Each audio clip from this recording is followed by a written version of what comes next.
Hi, everyone. Welcome to this RTS Futures Behind the Scripts session. I am Helen Perry, Head of Drama from UK TV, and today I'm absolutely delighted to be joined by BAFTA award-winning writer, no less, Howard Overman, the penman behind shows such as War of the World, Atlantis, the Has Fallen series, the absolutely glorious Misfits, and now Hit Point. Hit Point is our brand new drama for U&Dave, which launches this month. It's our first drama on the channel. It's incredibly exciting. Howard has very kindly agreed to talk to us today about the making of Hit Point, but also about his career generally, and to give us an insight into the life of a writer, some tips and anecdotes and information about what it's like to be a writer day in, day out, and the craft of storytelling. Howard, thank you so much for joining us. Thank you. Pleasure. Good to be here. Now, I had the absolute pleasure of commissioning Hit Point and working with you on it, and it was an absolute joy. For those people that don't know anything about the show, can you just introduce it? Can you tell us a bit about what it is? Yeah, Hit Point is I guess you'd call it a thriller, but it's sort of a genre mashup in a way that has elements of thriller, romantic comedy. It is a police show, but it's not a police procedural. So it's sort of one of those sort of slightly slippery beasts where we've tried to do something very different from the standard British or police procedurals. And that I guess was in a way, when I came in to see you and first pitched it, we sort of said it's a sort of police show that isn't a police show. It's an anti-police show. So we got rid of all the usual formula that I think make up a sort of a British police procedural, and just wanted to do something that felt sort of more fun, more contemporary, was funnier, but had a real strong thriller sort of motor. And I don't know, Helen, you tell me, did we deliver or not? It's absolutely brilliant. And I'm not just saying that because I'm clearly invested. It is brilliant because it's all of those things. As a commissioner, you're forever looking for something that is familiar because you know it'll please the audience, but you're looking for that unicorn of something that's completely distinct. So you want it to be something that the audience will gravitate. They sort of know what it is, but something utterly different from everything else. And Hit Point is that. It is a cop show, but it's not like a cop show you've ever seen before. It is a crime thriller, but it's also a rom-com kind of mashup genre. I mean, it's all of those things. So yes, two thumbs up. You absolutely did deliver. Good. I suppose my question is, you came in to see me, and this has never ever happened to me before in my life, and probably will never happen again. You didn't have a treatment written down, you didn't have a pitch document, you didn't have a script. You sat there and you basically told me the opening episode. You sort of just painted it with words. So I was watching it in front of my eyes in this meeting room in Hammersmith. And it was so real to me. And as you were walking me through it, I was, by the end of it, I was like, I'm in, we have to make this show. It sounds fantastic. But how intentional was that? How intentional was it that you came in going, I'm just going to sell her the idea because I know it so well? But also, where did that idea come? Were you just making it up on the spot? Like, how much prep had gone into that? Well, I mean, it's partly that I hate writing treatments. Okay. And so I'm a real, whenever one says, "Oh, can you just put a page together on the idea?" Oh, my heart sinks. I just hate writing because maybe it's just I'm not very good at writing those sort of one pages or two pages because I find them a bit cheesy, sort of the idea of selling the concept. And so I tend, if it's possible, I tend to just go in and talk to somebody and pitch the idea and get them excited about it in the room, and then maybe give them a piece of paper. Just I don't know. Quite often, I think you give them a piece of paper and it goes into a pile with other pieces of paper, and they all probably start to sound a bit alike after a while. And I'd just rather go in and talk to the person. I think one of the differences, I've been to America a bit, and we tend to be British writers tend to be, I don't know, quite shy in some ways. And if you go to America, everyone sort of pitches and is sort of selling. And, the person drives you from the airport, asks you, can you take their script to somebody, or they're on it, and I guess that's not a very British way of being, and I honestly wasn't, have been not like that in the past, but sometimes I think you just want to get in a room with a person and sell them it and talk to them about it, and they can ask questions and get them excited because, I guarantee that if I'd given you a piece of paper, probably that said exactly the same as I said in that room, you might have read that piece of paper, but I don't think you would have felt the same way about it, that you were able to ask follow-up questions and we were laughing about it and I mean, it was probably pretty worked out, but then I would have, I guess seen what you responded to. And, obviously if something's, commissioners are quite often looking for a reason to say no because they've got far more ideas coming than they have slots, inevitably. And if you've got a piece of paper and there's something on there in black and white that sort of like troubles them or worries them, or he thinks, well, that's a definite no, it's hard to get over that. But it's in the room. If I felt that someone was sort of not responding to something very well, and it was something they didn't want to do, you can always change tack and head off in a different direction. So it gives you more flexibility to sort of pitch like that.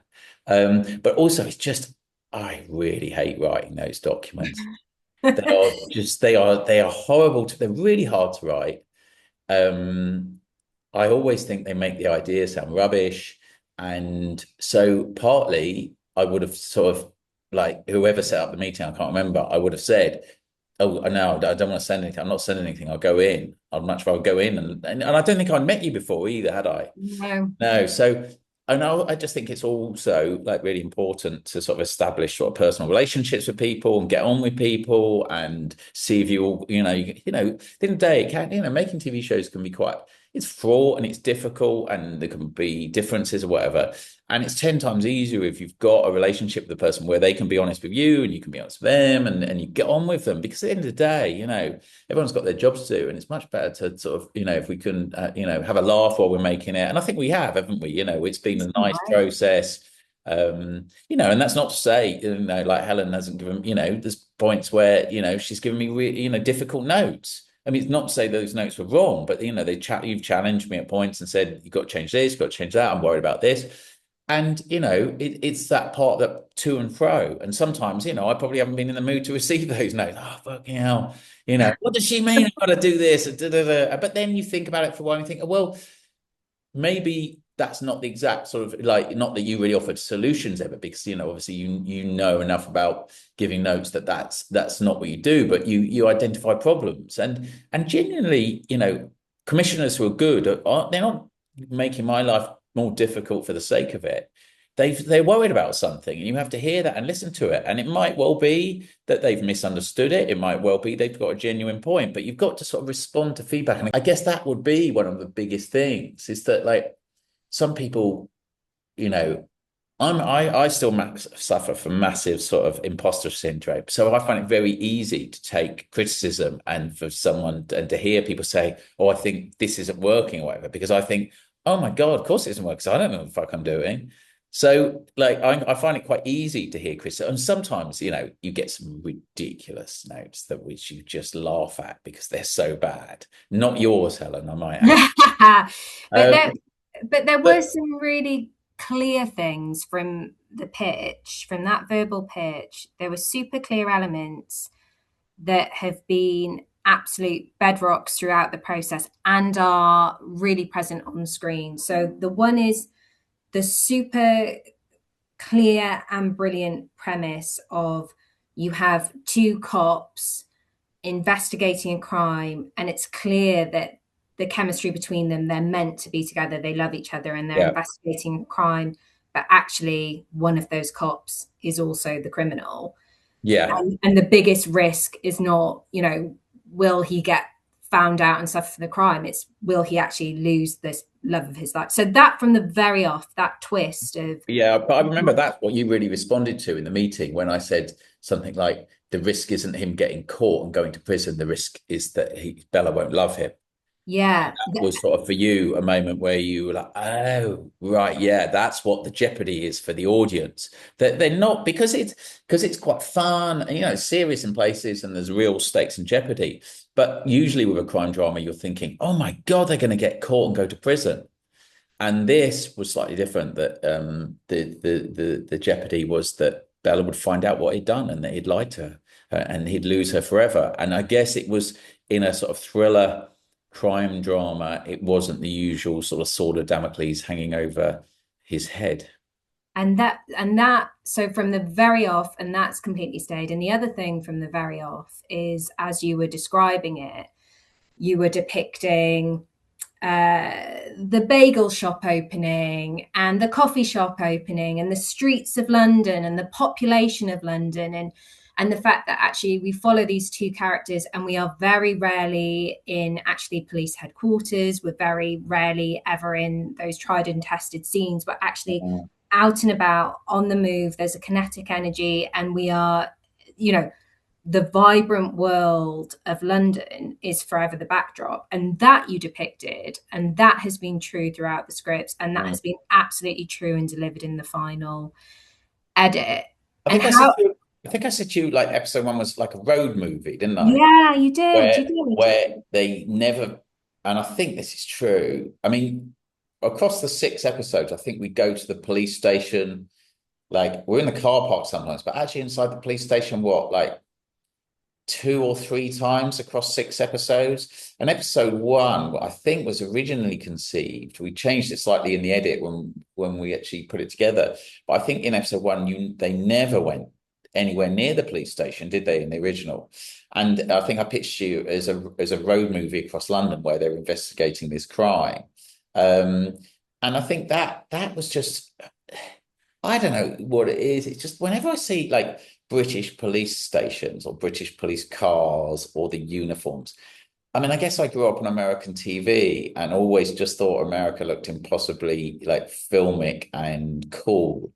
Whereas, I'd never thought Juliet Bravo or the Bill looked very cool. I mean, maybe I'm doing Juliet Bravo a massive disservice, and for anyone probably under 50, that makes no sense. But Juliet Bravo was this sort of like probably incredibly dull police show where nothing happened, but was sort of like, probably it was all set inside the police station. I can't really remember it now. Maybe I'm doing it a massive disservice.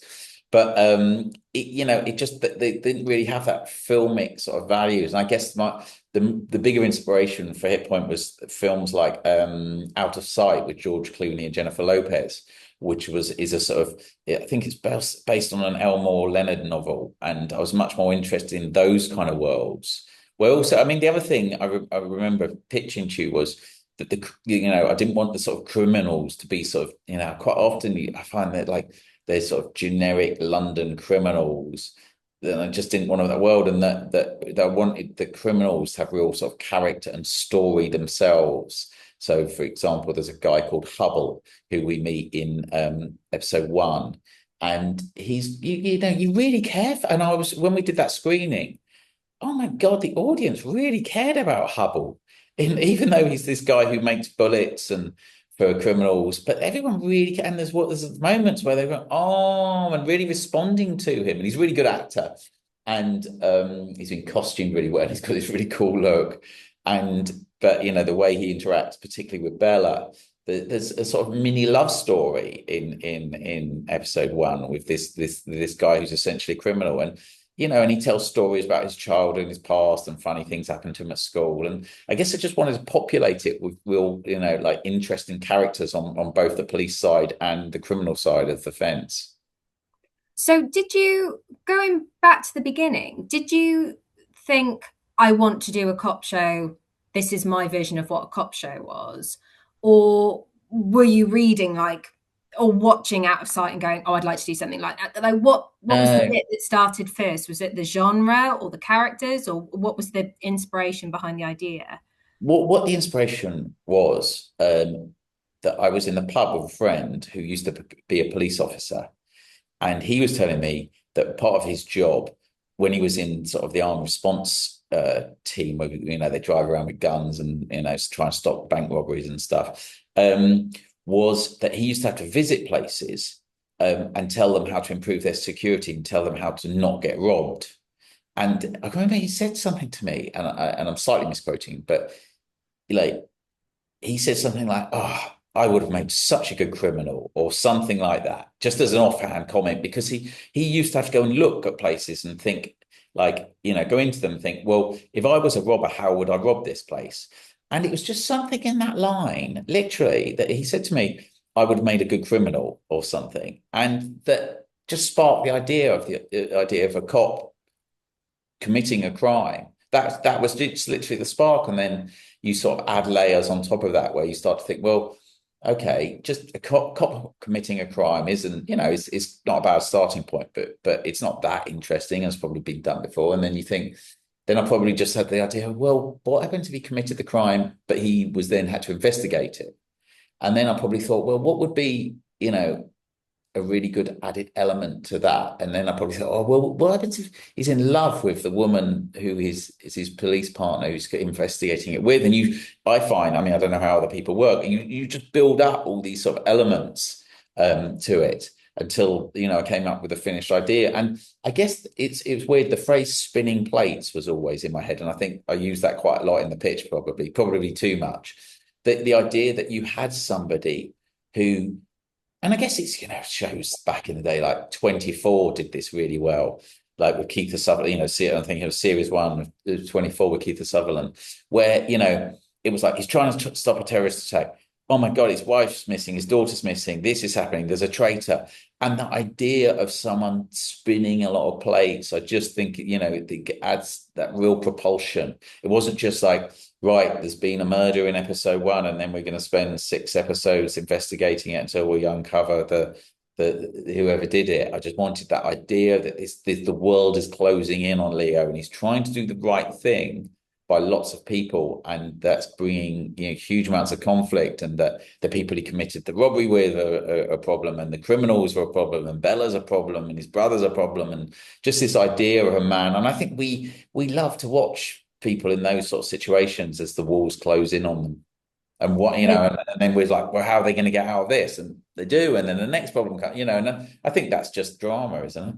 Yeah, there's that someone very clever said that, the best dramas are you chase your lead character up a tree, you get them at the tree, you throw repeated rocks at them until they find a way out of the tree, which is dead basic, but it is that thing as well of like, how many obstacles can you throw at Yeah, them in the hope that they can somehow find a way to survive yeah, by the very end? And Leo definitely does that. But you know, the premise, that central twist, that central plot is so strong. But what you did was incredibly clever, because there isn't just the one rug pull. There are multiple rug pulls and twists and shocks across the episode, across the series. How hard was that? Because you obviously set the bar so high in episode one, but there are things that completely, there are kind of moments throughout the series. Did you find that hard to constantly corkscrew and oh shit, I need another twist here? And how intentional was the plotting of, oh my gosh, we need something big to happen in episode three? Because do you think like that or no? I think it helps that I'm quite a shallow person. That when I watch telly, as my wife will sort of complain about, if we're watching first episode of something and nothing happens, um, and oh, no, nothing's happening. Come on, give me something. And I think because that's my personal taste, I like stuff where there's a lot of plot. And look, there's slow character pieces, and more intelligent people than me and better educated people than me love that shit.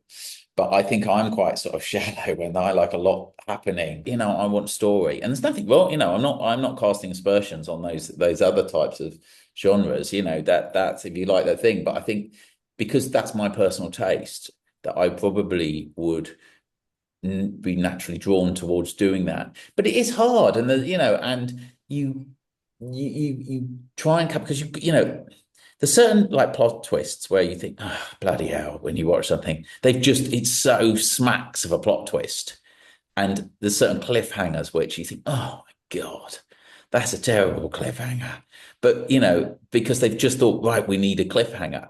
And so it's making sure it's sort of integral to the story, feels believable, and isn't just so obvious that everyone goes, oh, it's almost like people sometimes literally have people hang, those sort of like, it's so literal, the cliffhanger, isn't it? That you don't invest. And I think that the key to it before the cliffhanger works is making sure people have obviously empathized and invested in the characters, because it doesn't matter if you've got supposedly a great cliffhanger if no one gives a shit about the person who's in jeopardy. So it's sort of multifaceted, I guess, what you're trying to do. You're trying to obviously make people invest in the characters and care about the characters, and then pull the rug from under their feet. And doing one without the other doesn't work. But Hit Point is a very specific genre mashup, does something very special as well, because you do have all this action. I remember in the script, the first episode, X amount of pages, it could have been like 5 or 6 pages. There was practically no dialogue, and it's an action sequence in a container park and one car chasing another and the gun, and it's all action.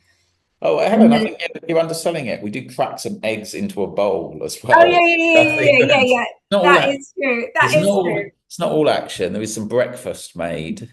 That is very true. That is very true. But there is nevertheless there is like multiple pages of minimal dialogue, Yeah. high stakes action, and then elsewhere in the episode and indeed across the series, we have sort of like not quite off road scenes, but certainly in episode one, there are scenes where it's just Bella and Leo, our two detectives, in a car chatting. And Okay. I'm just And they're chatting about eggs as well. and It's they're like chatting sex. about eggs. Yeah. For me, I think I'd love to know in the process of writing that, where one is so kind of scenes that are really, really, really character driven and funny, and it's about their relationship, cutting against these kind of high stakes, very visual, as you're writing it, seeing one car come at the other, it's quite clinical in a way. Do you find both easy to write? Does one come more naturally than the other, the sort of character versus the action sequences? Um. No, I'm not sure. Once, I mean, I hadn't like recently. I was talking to another writer, and for me, I just like literally hear the voices in my head and just write down what they say. And it's not like, again, this makes me sound incredibly shallow, but it's not really like a thought, like at that point when I'm doing the first draft, it's not like a thought through thing. I literally hear what they say and then I write it down. And like this other writer I was talking to, and I had, because obviously you only know your own sort of process. Like I hadn't really, they were going, oh God, no, I agonize for hours over each line and trying to think it up or whatever. And it was a real sort of like, oh, so it's not the same for everyone. Of course it's not, but I hadn't really thought about it because you only know what it's like for you. And I guess like the dialogue, I mean, obviously I'll go back and change it, and there are shit lines that come out of that and good lines, and you endlessly rewrite and read and recraft it. But the first draft of most things pours out like in a couple, in a few days. Like so maybe I'd spend 3 or 4 days on a first draft, something like maybe 3 days. And it would just, I'm just, just pouring it out, and I'm just sort of hearing it in my head, and even the action stuff, I'm sort of seeing it, and then I'm just writing down what I see. So it's not like at that point a very well thought through process. It's just sort of do it, and then you go back and change it. But so I'm not sure it feels that different. I can just sort of see it in my head. And then I just write down what I see. So if I think, oh, this car does that, or they're talking about this, whatever, and it just sort of like, quite sort of there's sort of like it's a point of conflict in my house. I get quite, I sometimes work at home, and I get quite locked in. I've got my own office, whatever, but someone would interrupt me, and I find it quite weird that they've interrupted me because I'm just sort of like, I think it's probably worth saying to all the writers that are watching, like, you write incredibly fast. A first draft coming out in 3 or 4 days isn't. I wouldn't say that's typical of the writers I know and have worked with. You do write at speed. And is that the case for all of your shows? Is it always that thing where it just pours out? Yeah, I just always found, look, and and everyone has their, there's other people who take, I mean, I suppose I don't think I'm engaged in sort of some sort of high art. So maybe I just sort of like think that, and maybe that's sort of part of my imposter syndrome that I went to a terrible school and I've never read any Shakespeare. And, I went to a school where someone and I saw someone recently and we hadn't realized how bad our school was, that only something like, so it's quite a big school, and I don't know, maybe there was 400 kids in our year, and only four of us went on to do A levels. And it was just like a total shit show. And I think that you sort of come away from that, and that I sort of like think that I wasn't sort of, I meet a lot of other writers, and they went to sort of, and they can quote Shakespeare at me, and they can, speak fucking Latin and all the rest of it. And I suppose I just sort of, just get on with it and don't sort of find a very thought through process. And some people would say that I write nonsense, and it's like sort of like it probably shows that I haven't given it a lot of thought.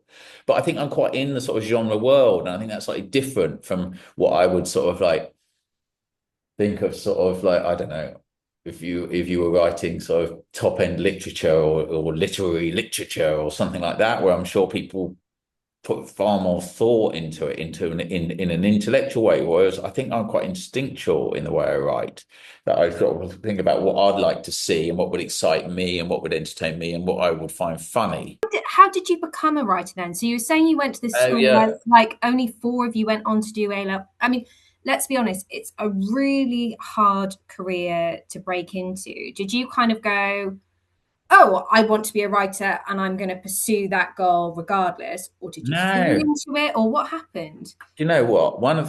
I think one of the most sort of helpful things I'd say to sort of new writers is I didn't start writing professionally till I was in my 30s, like early 30s. I can't remember exactly. I wasted my entire 20s. And honestly, I was just such a dosser and did jobs that just jobs to pay the rent, and I was just going out and enjoying myself and traveling and doing all those sort of things. If you'd have said to me at 21 or 22, you're going to be a writer, I would have laughed in your face, because I didn't even know. I honestly, I would have watched TV, and I don't think I would have known what a script. Oh, I wouldn't have known what a script was at Mm, 21, 22. Probably wouldn't have. Like someone said, "How is TV made?" I probably wouldn't have even. Like, I liked TV, but I didn't know anything about it. I didn't know anyone in the industry. Um, I just wasn't from that sort of world, I guess. And what happened was I was doing jobs that I guess in sort of in my mid-20s, I started to realize that the world of work was not much fun. yeah, I was doing shitty jobs that I hated so much. I remember I was just thinking, when you reread the questions about like something, how did you get into writing? And there was a really clear point to me there. I was working like marketing or something, and I was sent off to this meeting, and it was a meeting in the evening. And my friends were going to the pub, and I wanted to go to the pub instead of go to this meeting. And this is how, like, though, that I pretended. I phoned up my boss and told my boss that I'd been mugged, and brilliant. that I couldn't attend the meeting. It Great. was totally made up. And so, because I just wanted to go to the pub and meet my friends and go for a drink. And I think that was a sort of point where I thought, Jesus Christ, you're lying to your boss about being mugged to avoid attending a meeting just because you want to go to the pub. And I think that was a sort of point where I thought, you really need to find something that you're actually invested in and you want to do. But I'd also realized my boss was a real liar, that I'd pretended. I used to call in sick loads to say, and then on the second, I've said I've got flu or something like that, and on the second day I called in with flu, uh, our PA said, "Oh yeah, Martin's not in today either. He's caught flu off you."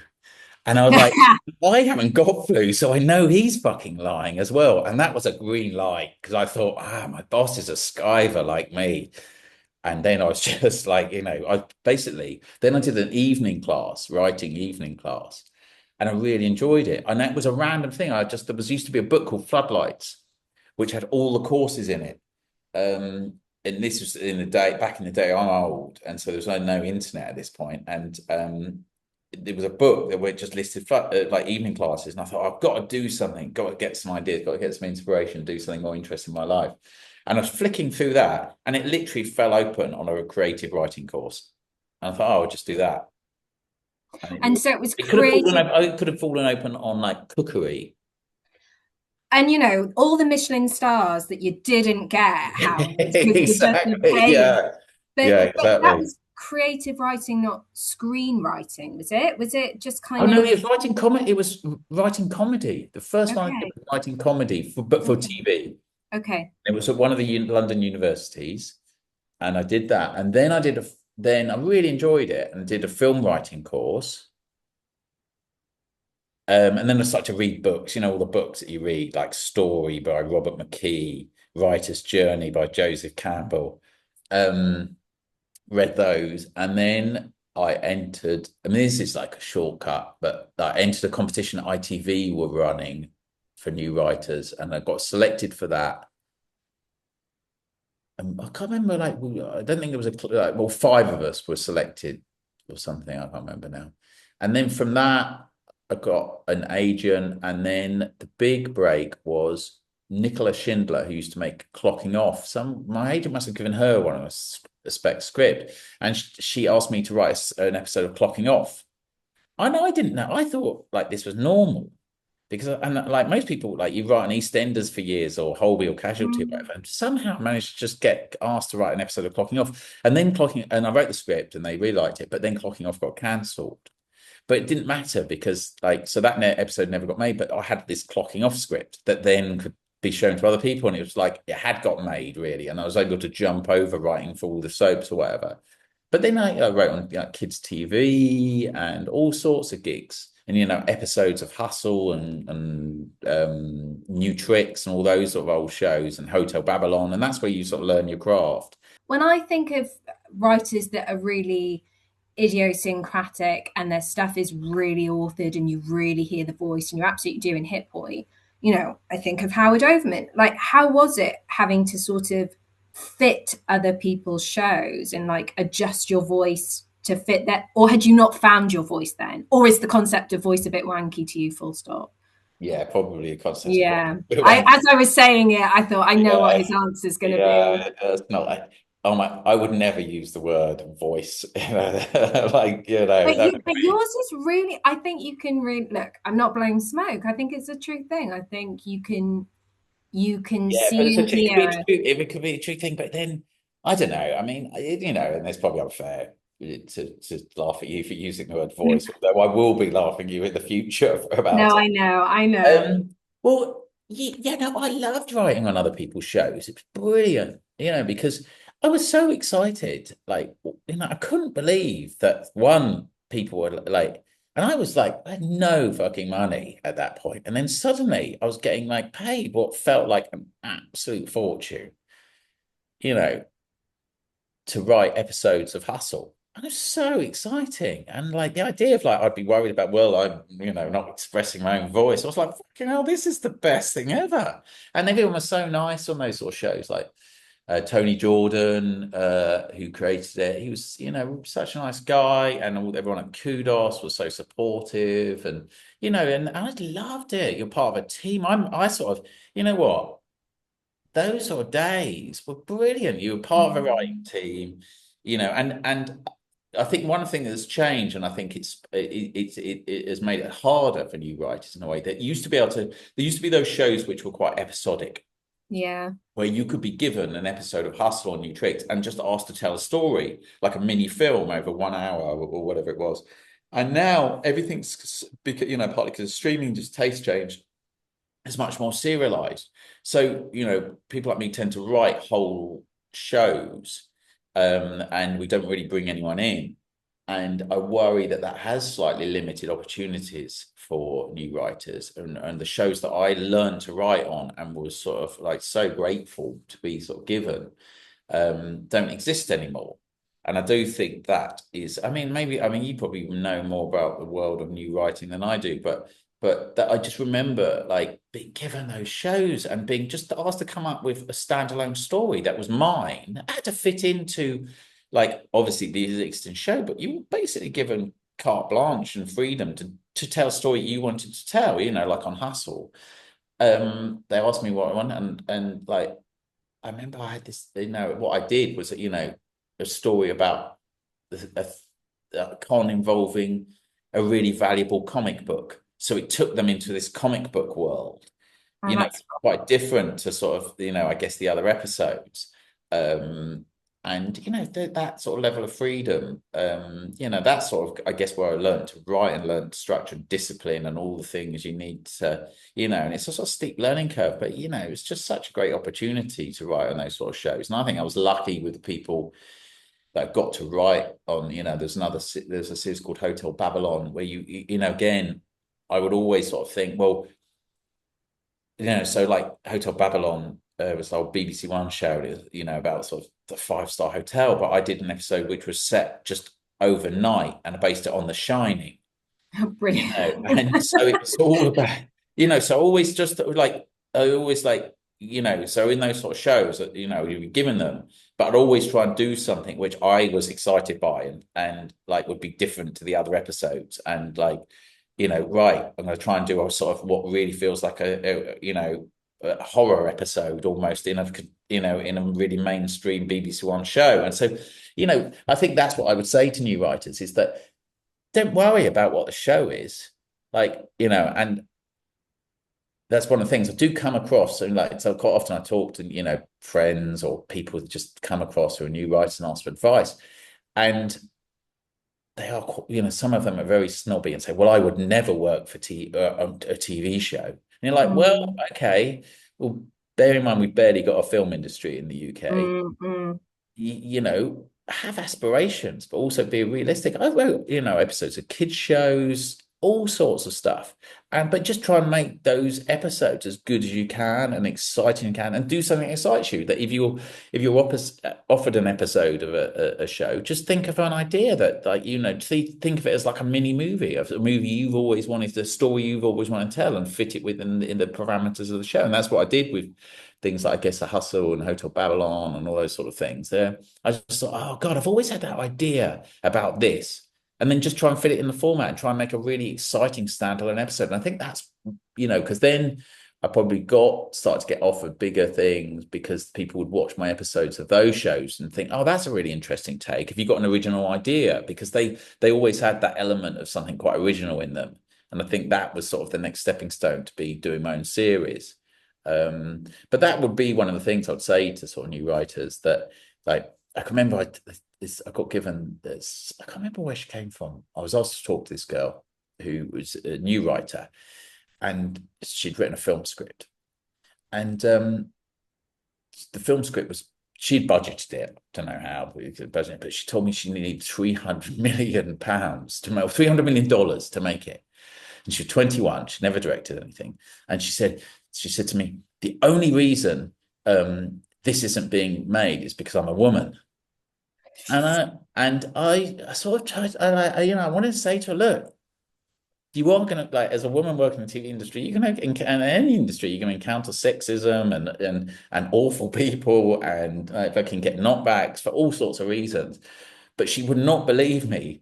The reason why her script wasn't being made wasn't because, she was a young woman. It was because, like, no one's going to give you 300 million. No one would give me $300 million. And I've worked, as a writer for 25 years.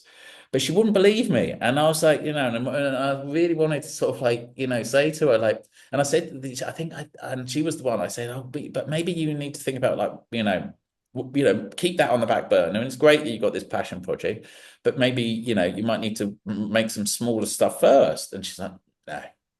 And I said, well, I can't help you because I can't get you $300 million and no one's going to give you $300 million. And she said, yeah, but it's the next Hunger Games. And I was like, well, but Hunger Games sold something like 30 million books before it was made into a film. Yeah. Um, I think it's hard though, isn't it? Because I think, even hearing your history, it sounds, you make it sound easy. Like it feels like there's a lot of luck. It feels like right place, right time, some there is, champions along the way. but I think there is luck, no matter what everyone says. There is talent. You've got to work hard and talent, but also, I just happened to fall into the TV industry at the right time where those sort of shows around to write on and do so. I think anyone who's sort of relatively successful and says there was no luck, I think is being probably a bit arrogant because I But do the think bit luck, luck does play a part in timing that, you know, in a cosmic sense, Helen, I was born in a certain place at a certain time, so I think luck, you can't sort of like, I don't know. I think to sort of like anyone who sits there and goes, well, I just fucking, I'm just amazing. I but just, I don't believe that. Yeah, but that's not to sort of like, you've got to have talent and hard work and all the rest of it as well. But there's, it's all these things coming together and like, that your genes are luck, aren't they? So I don't discount luck. But I suppose the bit that I was trying to push at, and you'll tell me if I'm wrong, but I'm guessing that script that won you the ITV competition, I'm guessing that one that was sort of the first domino, Oh yeah. I'm assuming that wasn't the first ever script you'd ever written. I'm Oh assuming God, you'd no, written no. other Yeah, stuff that yeah, had, yeah. to be fair, wasn't, there was possibly a pile of things that you'd written before that one actually When you pushed. said a pile, Helen, when you Oh, said a yeah. pile of, I mean, the I, pile was getting I bigger thought and you, bigger to the I time thought that, you were going to say a pile of shit, what? but they probably was, and that Yeah. is the point. That Yeah. was that, yeah, that if I went back, there's probably stuff that would make my skin crawl to read now. And Mm. but it's funny. I was just suddenly thinking, what was that when you were talking about that idea for the ITV thing?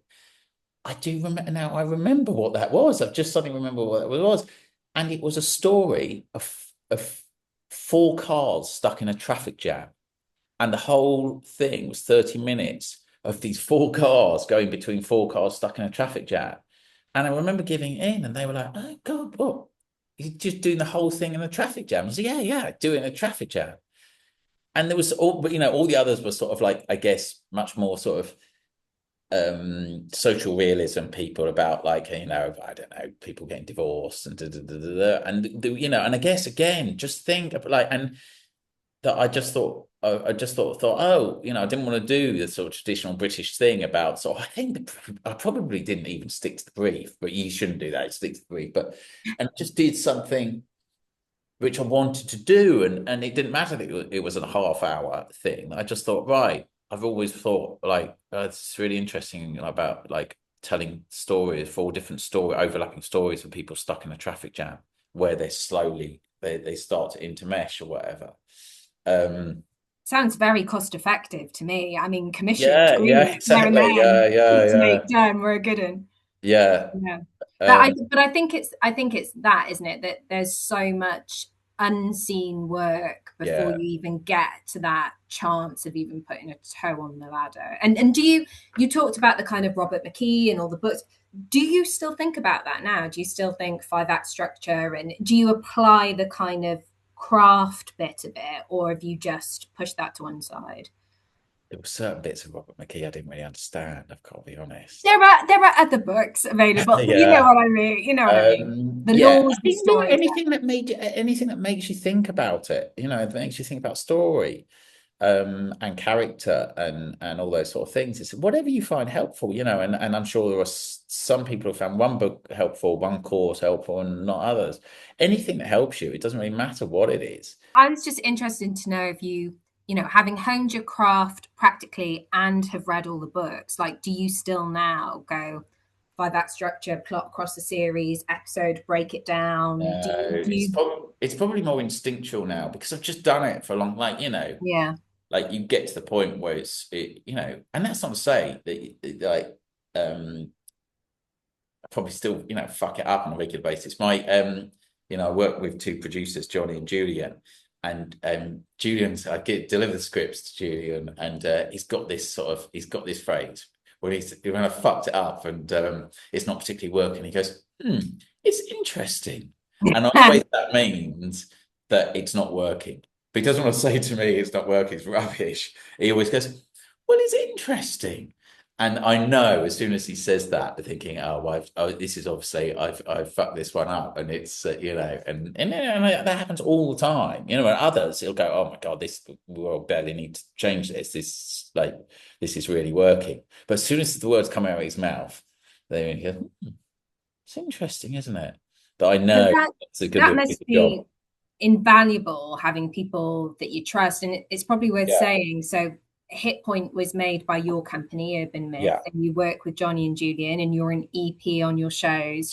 How has that journey gone from being the writer to being an exec producer, and you own your own indie? And how has that changed how you approach ideas? Do you kind of go into things going, oh well, we're not, that idea is great, but actually it'd be too expensive to make? Or do you just park it all? Can I you mean, separate out the roles, I guess, is what yeah. I'm Oh, saying. yeah. Yeah. Yeah. I mean, I'm really lucky that I've got those two that I pass the buck, like there's nothing better than me saying, well, that's your problem. You know, because look, and inevitably what I quite often write is ambitious.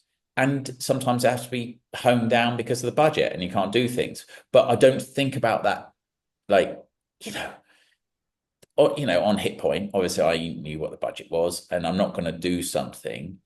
But that sort of car chase, I wouldn't. The car chase I wrote at the start of Hit Point, I wasn't thinking, oh well, this is going to be difficult to do on the budget, because that's not my problem. That's Johnny and Julian's problem, and I love to pass the buck and go, well, I want, and obviously you've got to be realistic. You can't be, this is a good example, bro. I suppose that I knew on the budget that that car chase, what we wanted to do in that car chase, couldn't take place on the streets of London Yeah. because no way, it'd be too expensive. But if you think, well, where's a good place for it to take? Oh, well, it could take place in a container park, which we can shut off and control. And then you can do the same stunts as you can do on a street, but you just, and you can make it exciting and thrilling and creeping around, but it's just not on the streets of London. And so, the driving is the same. It's just in a different place. So you do, experience, you get a better understanding about what's cheap and what's expensive. But yeah, all the time I'll say to Johnny Julian, "Oh, it's your problem, mate." But that's I'm slightly teasing, and I worked with them a long time. But because obviously if they can't, and they will bust a gut to make things work. But at points where they come back to me and go, "That is just we can't deliver that." And the other thing that's really helpful that they quite often say to me, and this is really helpful, we can deliver that, but you won't like it. And that's Right. a really helpful thing to say because, when I write, I've got a perfect vision in my head, unlimited budget, the best actors in the world, everything is amazing because it looks perfect in my head. And I guess then their job is to deliver as close to that as they can get with all the constraints they have to operate in.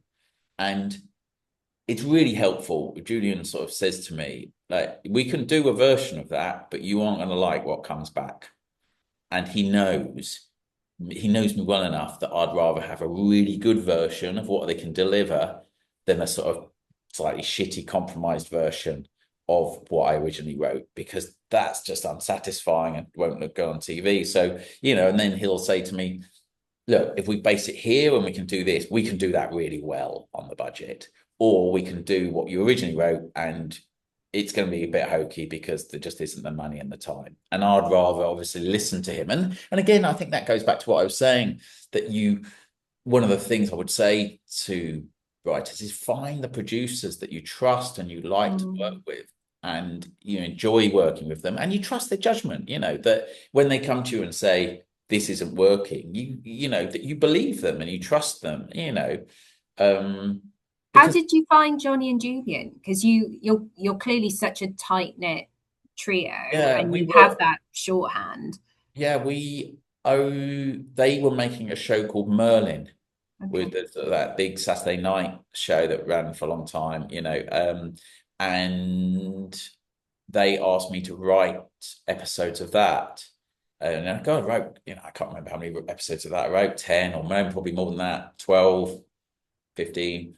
And we just got on really well. And then I was doing some other stuff like Misfits and was thinking about setting up an indie, and they were thinking about setting up an indie, and we teamed up. And that was quite a long time ago now. I can't remember, longer than I care to remember. And and that's important to find. And it's not like all writers have to set up indies, and some do and some don't. And part of the reason that I did set up an indie, and it's sort of a selfish reason, is that I hated when you were writing on two shows at once, and obviously that's a Mm. good problem to have. And both producers would be coming to you, well, I need it on Friday. And I just hate that pressure of feeling like, oh, well, who do I prioritize? Whereas if you've got your own, and it's like, well, you choose, again, it's Yeah. about me. It's always like taking pressure off me. Um, and so it makes it's quite easy to manage your workload because, it's one of you haven't got competing pressures. Used to hate the competing pressures. I used to find that really stressful. I've Uh, got a vision of you calling Nicholas Schindler, going, I can't send you my script because I've just been mugged. And then you're having to work on yeah, another script yeah, rather than yeah. going down the pub. It's just Yeah, that. yeah. No, no, God, I am like, and it shows, I think maybe shows that, you're in the right job. That like, I used to be a terrible skiver and liar and all the rest of it, all my other jobs.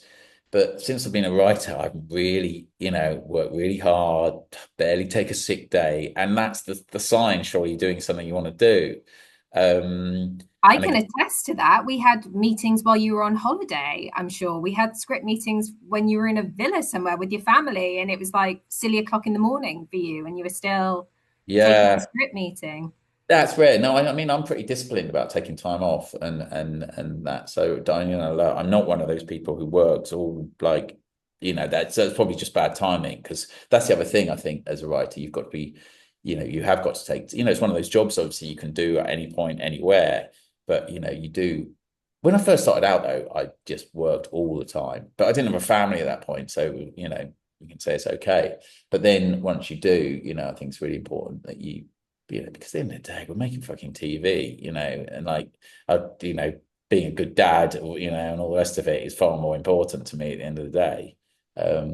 Do you Because have a like, schedule then? Do you do like an office? Do you wake up oh and go, yeah, yeah, I just do like office. I do that, I guess long office hours. I start early because I just get up early. But yeah, no, I'm a sort of like 8 till 5 or something, and if I have to work a couple of hours a weekend, I will. But again, I try and avoid doing that, just because, and then try and really separate out my writing time. Um, but other people, I don't know what other people's routines are. Maybe other people have totally different routines. And whatever works for you. But I find, especially, because I've got family and that I want, I don't want to be working all the time. I want time with them. and the idea of being a writer, I've got a young daughter and she's like, Mummy, I want to be a writer when I grow up. And I'm like, darling, you do not sit down and even write your own name. You can't bother. That the glamorous work, it sounds incredibly glamorous being a writer. Mm. Is it? No, it's the least but it's glamorous, I guess, and fulfilling in the sense that I find, creating stories and writing stories, I enjoy doing it. So but that's not glamour, is it?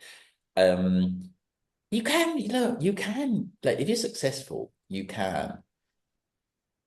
I mean, I'm not interested in that side. You get invited to a lot of stuff. I never go to any of it because I'm just not interested in hanging out with actors in London. That's just not my cup of tea. But other people do, and that's, I'm not judging them. That's fine. It's just not for me. And like I can remember, um, like you get, the Americans will at the start of your career, if it goes well, all over you, and you get flown out to LA and you fly first class and you get a car picking you up at the airport and all that sort of stuff. But yeah, I mean, it's exciting. It's great, whatever. But it's very sort of like you then sort of like spend some time out in LA and you think, Oh yeah, I'd stay home, but that's other people love it and move out there and do all that sort of stuff. And I briefly considered moving out there, and people would say, "Oh, come on, move out," and that's just like it's not really for me, that sort of life. And I'm quite happy pottering around at home. But I think, but it's not glamorous. I spend six, no, what's 8 till 5? How many hours is that? That's 5, 8. Is Too that 8 long, hours? I don't too know. long. Yeah. Yeah, sat in front of a laptop, and anyone passing by would just think I was just the guy sat in front of a laptop. It's not, not glamorous, but it's just, but I think that's, it's for you because you enjoy it. Do you And have a bit you enjoy the most? Do you enjoy the kind of ideas generating or the first draft or do you like the edit? Because you're again as an EP, like you're across it all and your say is very, I very, think very important. Do you I have think a Johnny and bit? Julian would tell you that I'm not across it all. There are certain things I am not across, Helen. Um, Well, but like you're like budgets or whatever. I fair. will literally leave the room if a spreadsheet comes out and they start talking about That's money. fair. But in the Um, crafting, particularly I mean, again, so the idea is generating the first draft, the redraft, and then everyone talks about how it gets remade when it's shot and it gets remade in the edit. And Hit Point, like episode 1, that did change in the edit, didn't it? oh, Structurally, it changed massively, quite yeah, a yeah. lot. And or do you like it when it actually just goes out into the world? Is that the bit that you like when you just it TXs? No, and I hate the bit where it goes out into the world. Do I don't you? pay any attention to that. The bit I like is coming up with the idea because that's a bit where like I lie on the sofa in my office, I watch films, I scribble on lots of cards, I go for a walk and think about what's going to happen. And that to me is great because you're working, but you're not really working. You know what I mean? You're Yeah, watching stuff. But if anyone comes in, obviously, I'm on my sofa, got my cards in my hand, and it looks like, no, I am working because I'm coming up with ideas. But it's sort of nice work that you're watching stuff, you're listening to music. I quite often get ideas when I'm listening to music. So that's the bit I like. And I remember, I can't remember if it was, I was like when I was sort of first starting out. Um, it's obviously really exciting when you get an idea commissioned. But I remember as a writer said to me, "Yeah, trouble is when you get the idea commissioned, you've got to write the fucking thing."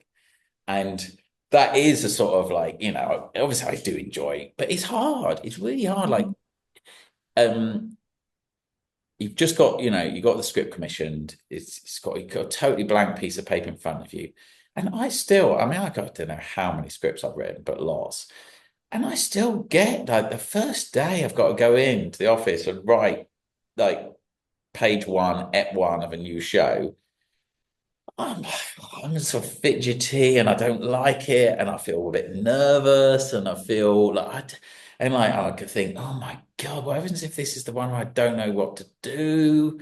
And and then after I've done day one, I'm all right because it's come together. And actually, well, that's the other thing that I didn't was helpful, and I can't remember again. There's lots of uncredited people in this who gave me good advice. Like, if you're stuck, just jump over that scene and write a scene that you're not stuck on, and then go back to it. Because there's a real danger that you just think, oh fuck, I don't know what happens in this scene, and I don't know what to do. But there's probably a scene later on which you do know what happens. Go and write that. And maybe once you've written that, it will give you an idea about what happens in the past. And that was a really good bit of advice that someone gave me, that don't worry about it. No one knows which order you've written it in. Just go back, jump things. If you're finding something too hard, jump over it, do something else. And that was a good bit of advice that I was given, that don't sort of worry. And the other thing is, it doesn't matter if the first draft is shit, just get it done and go back. And because quite often I'll find that, I'll get the end will be different to how I thought it would be. Sometimes it's the same, sometimes different. And then you go back and think, well, that I need to change this anyway. So it doesn't really matter if it's good or bad. But so just don't procrastinate. Like, the people who sort of go, well, I'm going to start, and I think, of course it's easy not to do it, and think, right, I'm not going to do it. But you're going to have to do it at some point. So or it won't get done. Yeah. Yeah. So right is the main takeaway is just right. yeah, right. And then go back to it. Don't. I remember talking like some writer once said to me, he was and he goes, yeah, I can't work before 2 o'clock in the afternoon. And I was just thinking, well, that's a rule you've just made for yourself. And I said, what time do you finish? And he went like 5. And I was thinking, okay, so well, but fine. If you don't only do Yeah. 3 hours a day, 3 hours. Yeah. But there's lots of people who make these rules for themselves. And then and I was thinking, look, it's fine. Make all the rules for yourself you want, but you are probably just you don't get fixated on these things, where you can only do it here, this, that, or just do it. And quite often, we all make excuses. Oh, on the first day, that I've got to start a new script, I'll be slightly slower to the office, stop off for coffee and all the rest of it. And I'm just avoiding that horrible thing. But actually, I'm doing a new thing where I get someone who works for me. And this has massively helped actually, that so I've got, before I write the script, I have like a 4 or 5 page treatment, which is just sort of really laying out what happens, but in very rough terms and bullet points. And it's not pretty. It's just that out. And I get someone who works for me just to put that into final draft with a few scene Mm. headers. And I find it so much easier then to start because I'm not got a blank page in front of me. And she must think lazy shit. But I Why just don't you put it in yourself? Oh, because then you're faced with the blank because final draft because document. then she does the headings and little bits for me, and then when I open it up, there's stuff already in the document, and I don't just it's there, and then it's Yeah. waiting for me, and it's literally she cut and pastes a few things, and it just gets me over the hurdle. And of course, I could do it myself, but it just gets me over the hurdle of a blank page. But I only started doing that recently, and I've just found it really helpful. And it's a weird, isn't it? My first day as a writer was 9/11 as a professional writer. Wow. So I was sitting in a friend's office. My friend had a t-shirt company and I needed someone to write, and he wasn't there for some reason. So I was just sat in his office with no internet. I don't know if I even had a phone, I can't remember. And I spent my first day as a professional writer. And no, I must have had a phone because someone called me and said, are you watching? And I had no TV or whatever, and I had no idea that any of this has happened. And it was such a weird day. It's your first day as a professional writer. That it was 9/11. Mm. Um, and you think, fuck, this is a terrible, terrible moment. What a time to sort of just give up my job and all the rest of it. But it just goes to show, doesn't it? It's sort of, you just got to crack on. And you did write that day regardless. Well, I didn't know it was happening. So I was probably the last Yeah. person in the world to know it's happening because I didn't have internet in this office. And for some reason, maybe I've switched off my phone. I must have switched off my phone because I think it was back in the days when we used the Nokias. Mm-mm. And I must have switched off my phone because I didn't want to be disturbed. So I just literally, and there was no internet in this place. I think, yeah, I didn't know anything about it until about 5 o'clock that night.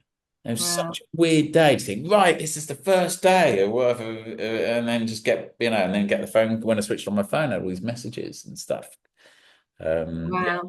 But it must be like that on, I mean, not like that, because obviously that's horrific, but on a good day when you're in the kind of zone and you're just in the world and the rest of the world doesn't exist. Does it feel like that? Yeah, I mean, I don't know any social media. I don't really, my kids mock me. I don't even know how to send an emoji. I've never sent an emoji, which they still, I mean, my kids just like savage in their mocking of me. But I don't, so I think it is, I mean, not just as a writer, it's so easy to get distracted. I mean, my wife has a thing where some computer program blocks her out of her phone for, or certain things on her phone, like, I don't know, Instagram or whatever people have. Um, and for certain hours a day. So because she finds it too distracting.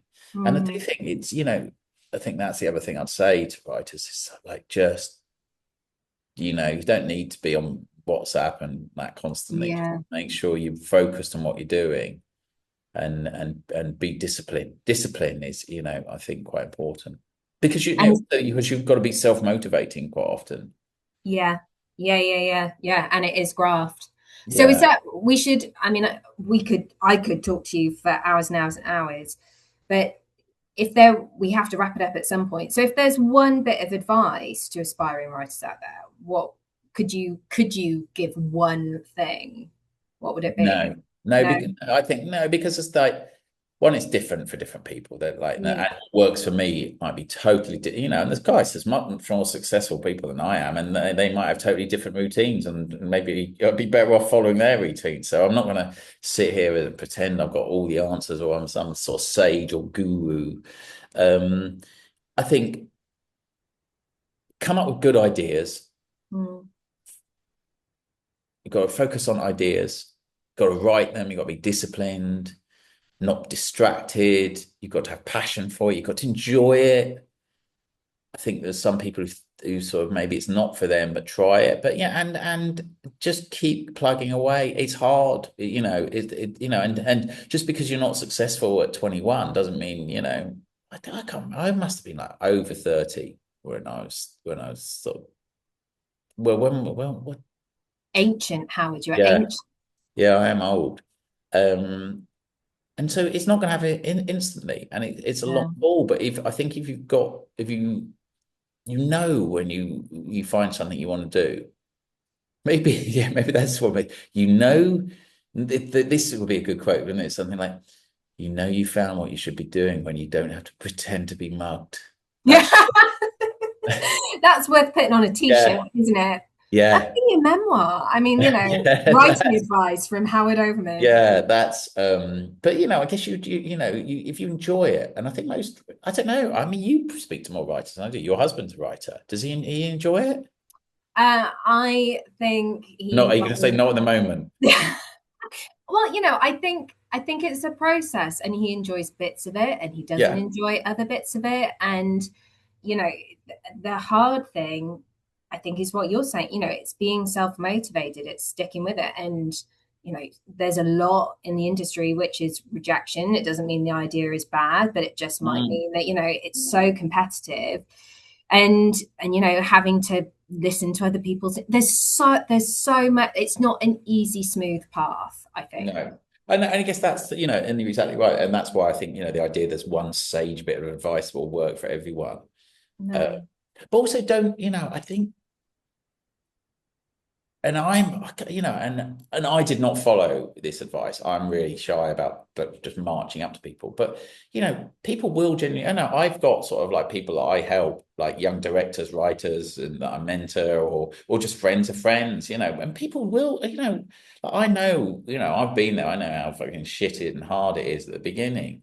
And you know, I've got, you know, there's like a young director who weirdly is my like a chiropractor's son who that happened to when I was like had like my back hurt and he fixed my back and he'd mentioned something about his son wanting to be a director, a writer, whatever. And I said, "Oh, I do, you know that," and I'll go for and now I regularly go for coffee with him, read his script, and you know, I'm helping him, you know, and you know, and there's loads of other people, you know, most people, writers I know, will help, you know, if they come Yeah. across someone who needs help or, you know, mentor people through the RTS and, you know, and because you just want, you know, you don't, you know, you genuinely want to help people, you know, and I think that, so, you know, and like be brave and go up to it. If you were at an event and a writer's there, if you go up to them and put a script in their hand and go, "Look, I've written this. Would you be prepared to read it and just maybe give me a bit of feedback?" And most of them will write and will go, "Yeah, sure." Especially if you print it out. Don't bloody go up to them with nothing. Because half Yeah. the time, you know, we're all gits who just want some bit of paper we can read on the tube on the way home or something like that. And you know, and I admire those and also I think that immediately that writer who's done that, I think, oh well, you're brave and you're, you know, you better person than I am, braver person than I am, and I'm immediately interested in them. They come up to you and shake your hand and go, right, will you read this? And just talk to people within the industry. The other thing is that people sometimes say to me, yeah, well, I can't make it as a writer because I don't know anyone in the industry. I didn't know a single person in the TV industry, you know, and I do think like sometimes it's hard to sort of hear, but I do think, you know, there's lots of people looking for talented people and talent does Mm. shine through. And if you're good, you know, you generally find a way. But be prepared to hear that like maybe it isn't good and you need to do a lot more Yeah. work on it. And the people who I think I have helped have heard the sort of like, you need to, this needs more work, and have gone away Yeah. and done the work. The people who sometimes I think, oh my God, I can't help you, won't listen to the Yeah. advice, the criticism, like, Yeah. and just sort of tell you, well, you're wrong. And I might well be wrong. I don't have all the answers. And that's fine. Find someone else, but I worry that in there was another guy, God, it was years ago. And he wanted to be a director of like high budget films or whatever. And I said, well, look, you can go, no, I just start off sort of like directing some lower budget stuff or whatever. And he said, I am not the sort of person who compromises. And he was quite pious with me. I said, well, okay, so how are you supporting yourself? And he said, well, I'm working in Tesco's. I'm like, so you're prepared to compromise your entire life, like working in Tesco's, but you're not prepared to compromise working on a slightly lower budget show. And I said to Yeah. him, like, well, that strikes me as a pretty big compromise, that you're not actually working in the industry you want to work in. You're working in Tesco's. And that's fine. Look, if he wants to spend 20 years, and maybe after 20 years he's working in Tesco, someone is going to give him 100 million to make his sort of like his pet project. But I would guess he's more likely to end up making that in 10 years' time if he's been working in the TV industry and directing stuff and there's a load of stuff he can show people. But look, maybe, and again, there might be examples of people can point to and say, fuck you, I'm an artist and I don't compromise and all the rest of it. And that's fine. But you don't have to achieve everything all at once. Takes, write on other people's shows, take any advice you can get, and it's just, write. This thing is probably like you said. Thank you so much for giving your time up Yeah, today. no It's been worries. a lot of fun to talk Actually, to I'm you. avoiding doing something, so I I was know it's because you've got to go do it. start a new project, Yeah, haven't yeah, you? I can exactly. tell. I can tell. Thanks to everyone who's watched. We're really grateful for you to come and spend this time with us. Do watch Hit Point because it's really, really, really good.